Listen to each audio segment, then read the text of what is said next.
Hey, I'm Andrea Love, and this is my Real Rock Review.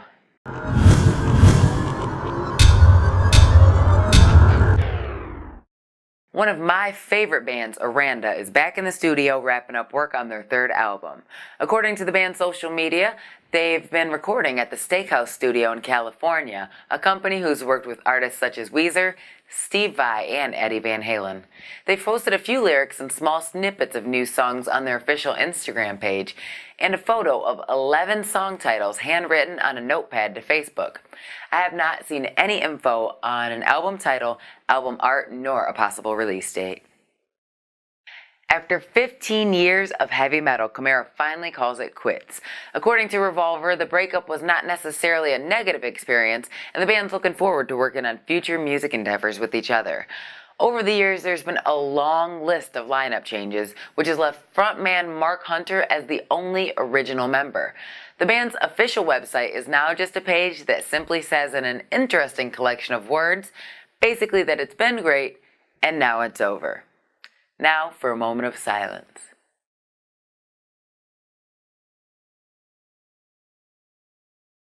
Most people know Brett Hestla as the frontman for the band Dark New Day.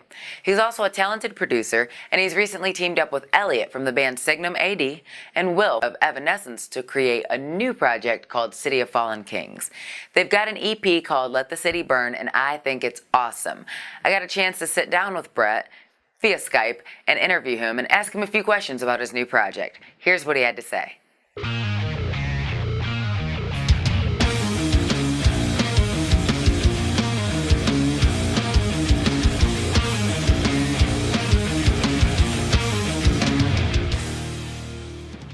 Elliot had the idea of he wanted to do a project. He was kind of missing, the recording process and the writing process, and had written a lot of riffs and had written a lot of songs, and was sending me kind of like, what do you think of this idea? And then he just had the idea of us, if we could pull it off, to try the Kickstarter, to see if we could, to get to record them, because we were trading the ideas back and forth, and they were starting to sound really good, but, they needed that attention. We needed Will to come in and play drums and not be programming and, just the stuff that you kind of do to write the song and email it back and forth. So we, instead of just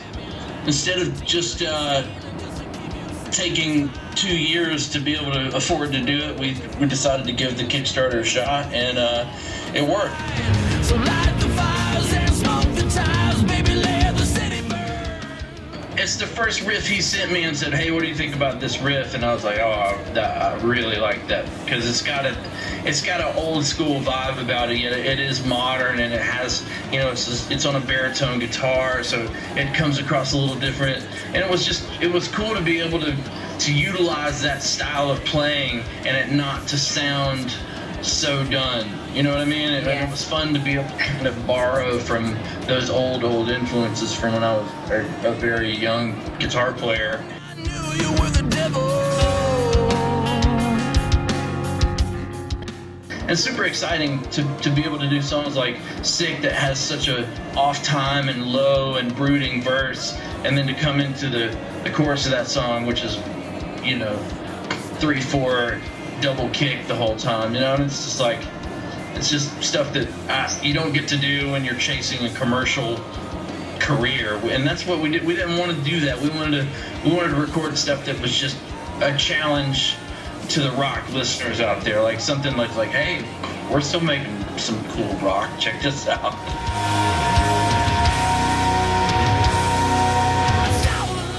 It was as if, because we have the ability to do this, Elliot and I Skyped a couple times with guitars in hands and just kind of traded ideas back and forth, and there's a little bit of a delay in the time, but you can still sort of vibe together and come up with cool ideas and then work on it at your house.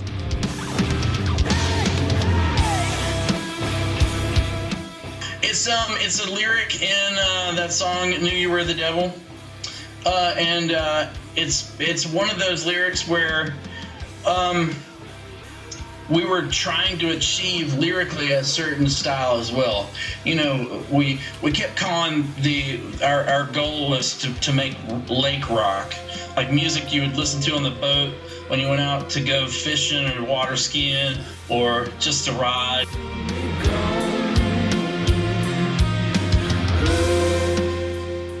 I was a kid, we'd skip high school. Sorry, Dad.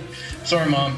And we'd go out to Smith Lake and we'd listen to, you know, Judas Priest and Def Leppard and Dio and Black Sabbath and all of that.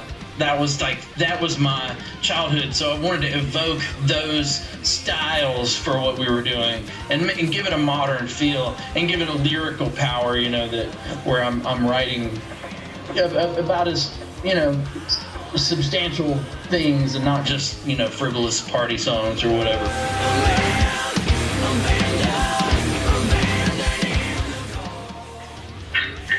Just check the music out. I think you'll dig it. I think it's fun. Thank you very much for the interview. I appreciate you asking. Yeah, awesome. Well, have a good night, man. You too. Thanks. Peace.